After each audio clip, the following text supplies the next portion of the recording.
तिब्बत में इस नदी को यारलुंग त्संगपो कहा जाता है। भारत में ये अरुणाचल प्रदेश में प्रवेश करती है, जहां इसे सियांग या दिहांग कहा जाता है। ब्रह्मपुत्र का उद्गम अंगसी ग्लेशियर के पास माना जाता है। यह महान नदी माउंट कैलाश क्षेत्र से निकलती है। इसका इतिहास बेहद पुराना और रहस्यमयी है। ब्रह्मपुत्र रिवर एशिया की सबसे बड़ी और महत्वपूर्ण नदियों में से एक है। इसकी कुल लंबाई लगभग 2930 किलोमीटर मानी जाती है। बिहार में छोटी बड़ी मिलाकर लगभग 100 से अधिक नदियां हैं। इनमें से कई बारहमासी हैं और कई मौसमी हैं। इनमें गंगा नदी बिहार की सबसे प्रमुख नदी है, जो राज्य के बीच से पश्चिम से पूर्व की ओर बहती है।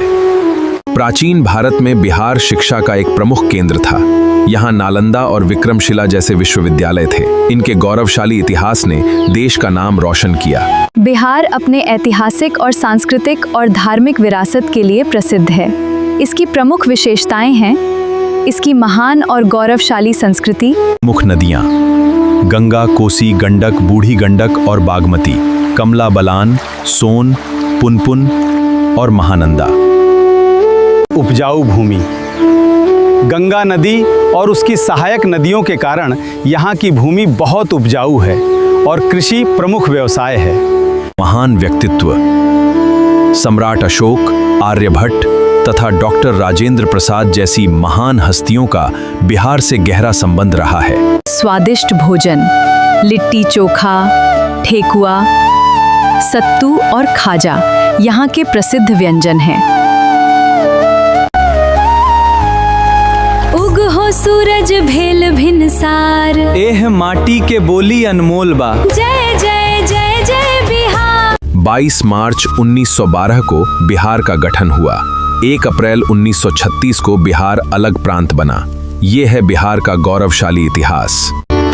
26 जनवरी 1950 को बिहार भारत का एक राज्य बना। 15 नवंबर 2000 को इसका दक्षिणी हिस्सा अलग हुआ और इस तरह झारखंड राज्य का निर्माण हुआ। बाद में 1 अप्रैल 1936 को उड़ीसा को अलग कर दिया गया और बिहार एक अलग प्रांत बन गया। बिहार का आधुनिक राज्य 22 मार्च 1912 को बना था, जब इसे बंगाल प्रेसिडेंसी से अलग किया गया था और बिहार और उड़ीसा प्रांत बनाया गया था। बिहार अपनी समृद्ध ऐतिहासिक विरासत, सांस्कृतिक विविधता और धार्मिक महत्व के लिए पूरे भारत और विश्व में प्रसिद्ध है। अर्थव्यवस्था। यहाँ का प्रमुख व्यवसाय है कि खेती होती है। प्रसिद्ध व्यंजन लिट्टी चोखा, खाजा, सत्तू आदि। बिहार अपनी समृद्ध इतिहास के लिए प्रसिद्ध है। नालंदा और बोधगया इसकी महानता के प्रतीक हैं। गंगा, कोसी और गंडक जैसी नदियां इसे सींचती। ये भारत के सबसे अधिक जनसंख्या वाले राज्यों में से एक है। आइए जानते हैं बिहार के बारे में कुछ मुख्य बातें। इसकी राजधानी पटना है। यहाँ हिंदी के साथ भोजपुरी, मैथिली, मगही, अंगिका और बज्जिका भी बोली जाती हैं। गंगा के किनारे हरिद्वार, वाराणसी, पटना और कोलकाता जैसे प्रमुख शहर बसे हैं। गंगा को भारत की राष्ट्रीय नदी का दर्जा प्राप्त हो। गंगा भारत की करोड़ों लोगों के लिए आस्था का केंद्र है। इसके जल का उपयोग सिंचाई, पेयजल और अन्य घरेलू कार्यों में किया जाता है। प्रयागराज में गंगा, यमुना और सरस्वती का त्रिवेणी संगम है और अंत में गंगा सागर में बंगाल की खाड़ी में मिल जाती है। गंगा का उद्गम हिमनद के पास गोमुख से होता है। इसकी कुल लंबाई लगभग 2525 किलोमीटर है। ये उत्तराखंड, उत्तर प्रदेश, बिहार, झारखंड और पश्चिम बंगाल से होकर बहती है। गंगा भारत की सबसे महत्वपूर्ण और पवित्र नदी मानी जाती है। इनमें से गंगा, ब्रह्मपुत्र और सिंधु भारत की सबसे प्रमुख नदी प्रणालियां मानी जाती हैं। वहीं गोदावरी, कृष्णा, नर्मदा, ताप्ती, कावेरी और महानदी मध्य भारत की पश्चिम वाहिनी नदी। कावेरी कर्नाटक और महानंदी छत्तीसगढ़ और ओडिशा की प्रमुख नदी, जिसका अधिकांश भाग आज पाकिस्तान में है। गोदावरी दक्षिण भारत की सबसे लंबी नदी। कृष्णा महाराष्ट्र, कर्नाटक और आंध्र प्रदेश से होकर बहती है। यमुना, गंगा की सबसे बड़ी सहायक नदी। ब्रह्मपुत्र, तिब्बत से निकलकर भारत और बांग्लादेश से होकर बहती है। भारत की पहचान उसकी विविधता में है। इसके हर रंग में एक अनोखी कहानी है। यहाँ सदियों पुरानी परंपराएं और आधुनिकता, और यही अनेकता में एकता ही भारत की असली पहचान है। क्या आप जानते हैं, गंगा नदी बेसिन का क्षेत्रफल बहुत विशाल है। ये लगभग 10.86 लाख वर्ग किलोमीटर में फैला है। भारत में इसका अधिकांश भाग स्थित है। इसके अलावा नेपाल, चीन और बांग्लादेश के कुछ हिस्से भी गंगा बेसिन में आते हैं। ये भारत का सबसे बड़ा नदी बेसिन है। गंगा नदी की कुल लंबाई लगभग 25 किलोमीटर मानी जाती है। बाढ़ के कारण लाखों लोगों को विस्थापित होना पड़ता है और फसलों को भारी क्षति होती है। इसी कारण कोसी नदी को बिहार का शोक कहा जाता है। The riverbed rises, causing it to change course. Monsoon rains bring excessive water, flooding vast areas of Bihar. Kosi नदी हिमालय से निकलती है। ये अपने साथ बहुत अधिक मिट्टी और रेत लाती है। कोसी नदी को बिहार का शोक कहा जाता है क्योंकि यह नदी हर वर्ष बिहार में भयंकर बाढ़ लाती है, जिससे लोगों की जान माल, खेती और घरों को भारी नुकसान होता है। गंगा नदी घाटी दुनिया के सबसे घनी आबादी वाले क्षेत्रों में से एक है। संक्षेप में, गंगा भारतीय संस्कृति का आधार है। गंगा लगभग 2525 किलोमीटर लंबी है। इसके तट पर हरिद्वार, प्रयागराज, वाराणसी और पटना जैसे प्रमुख शहर बसे हैं। इसका जल अत्यंत महत्वपूर्ण है। देवप्रयाग में संगम के बाद नदी का नाम गंगा पड़ता है। ये कई राज्यों से होकर बहती है। अंत में ये बंगाल की खाड़ी में मिल जाती है।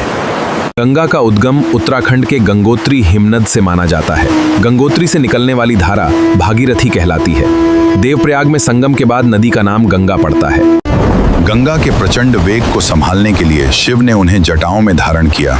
इसके बाद गंगा पृथ्वी पर प्रवाहित हुई और सगर पुत्रों को मोक्ष प्राप्त हुआ। राजा सगर के 60,000 पुत्रों के उद्धार के लिए राजा भगीरथ ने कठोर तपस्या की। गंगा भारत की राष्ट्रीय नदी है। गंगा नदी घाटी दुनिया के सबसे घनी आबादी वाले क्षेत्रों में से एक है। गंगा नदी की कुल लंबाई लगभग 2525 किलोमीटर है। ये भारत और बांग्लादेश से होकर बहती हुई बंगाल की खाड़ी में गिरती है। पतित पावनी गंगा का इतिहास हजारों वर्ष पुराना है। ये नदी भारतीय सभ्यता की संवाहक है। युगों युगों से ये हमारी आस्था का केंद्र रही है। गंगा के किनारे प्राचीन भारत की अनेक सभ्यताएं विकसित हुईं। वाराणसी, प्रयागराज, हरिद्वार और पटना जैसे महत्वपूर्ण नगर गंगा तट पर बसे हैं। सिंधु घाटी की सभ्यता से वेदों के ज्ञान तक, साम्राज्यों के उत्थान और आजादी के संग्राम तक, ये है भारत का इतिहास। बिहार भारत के पूर्वी भाग का एक प्रमुख राज्य है। ये अपने प्राचीन इतिहास, शिक्षा, संस्कृति और धार्मिक महत्व के लिए प्रसिद्ध है। वेद कहते हैं करुणल सदसेव दर्शनेन तु सदसेव दर्शनेन तु कदशुनशे कदीन न नेदित कदीन न नेदिति दकुदनुन दहलन दहल दहलन। भारत का इतिहास विश्व के सबसे प्राचीन और समृद्ध इतिहासों में से एक है। इसकी सभ्यता हजारों वर्षों पुरानी है और इसे कई महत्वपूर्ण कालों में बांटा जाता है। भटोती चंपन जाता है गफचिलेचे मतापने अजिती महानन की पीनी का जिसका परे गुनकर को पढ़ने में का धटेछा दोहेला है। बिहार में दर्जनों भाषाओं और बोलियां बोली जाती हैं। यदि प्रमुख भाषाओं की बात करें तो लगभग 8-10 प्रमुख भाषाओं सार बोलियां व्यापक रूप से प्रचलित हैं। आईपीएस की तैयारी का तरीका लगभग यूपीएससी सिविल सेवा परीक्षा जैसा ही होता है, क्योंकि आईपीएस का चयन भी सिविल सर्विसेज एग्जामिनेशन के माध्यम से होता है। क्या आप यूपीएससी की तैयारी कर रहे हैं? 2 घंटे एनसीईआरटी और जीएस को दें, 1 घंटा करंट अफेयर्स के लिए, 1 घंटा उत्तर लेखन का अभ्यास करें और 1 घंटा रिवीजन जरूर करें। करंट अफेयर्स के रोज समाचार पढ़ें, महत्वपूर्ण घटनाओं के नोट्स बनाएं, रोज 1-2 उत्तर लिखने का अभ्यास करें। प्रीलिम्स के लिए नियमित एमसीक्यू अभ्यास करें। मेंस के लिए टेस्ट सीरीज उपयोगी है। यूपीएससी का सिलेबस समझें, प्रीलिम्स और मेंस का पूरा सिलेबस पढ़ें, पिछले 10 वर्षों के प्रश्न पत्र देखें, बुनियादी किताबें पढ़ें, 6वीं से 12वीं तक की एनसीईआरटी, संविधान, इतिहास,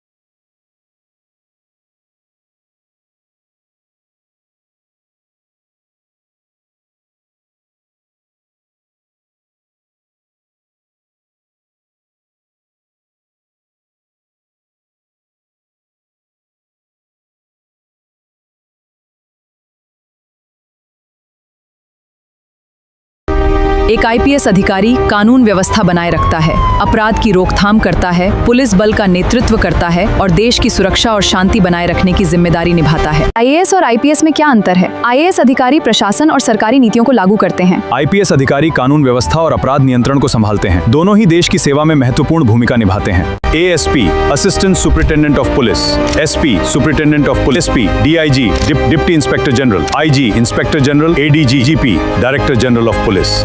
क्या आप इस पद के लिए योग्य हैं? पहली शर्त, ग्रेजुएशन होना आवश्यक है और आपको मेडिकल मानकों को पूरा करना होगा। आज ही अपनी योग्यता जांचें।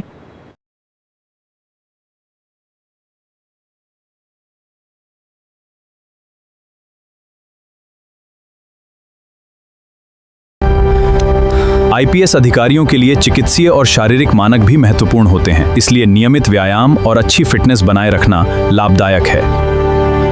यदि आप आईएएस अधिकारी के पद की बात कर रहे हैं, इस क्रम में होती है असिस्टेंट कलेक्टर या असिस्टेंट मैजिस्ट्रेट, फिर सब डिविजनल एसडीएम और इसके बाद एडिशनल डिस्ट्रिक्ट मैजिस्ट्रेट यानी ADM. The ground report is ready sir. We must expedite the clearance. This requires immediate cabinet approval. राज्य सरकार में सचिव होते हैं, उनसे ऊपर प्रमुख सचिव आते हैं। मुख्य सचिव राज्य के सर्वोच्च अधिकारी हैं। केंद्र में भारत सरकार के सचिव होते हैं। कैबिनेट सचिव देश के सबसे वरिष्ठ सिविल सेवक हैं। यदि आपका मतलब यूपीएस में कितनी रैंक आने पर आईएएस मिलता है, तो इसका कोई एक निश्चित नंबर नहीं होता। ये हर साल रिक्तियों, आपकी श्रेणी डब्ल्यूएस और आपकी वरीयता पर निर्भर करता है। जनरल श्रेणी में लगभग टॉप 70-100 रैंक के भीतर, तृतीय में E100 रैंक के भीतर आईएएस मिलने की संभावना अच्छी रहती है। अन्य श्रेणियों में कट ऑफ रैंक अलग हो सकती है।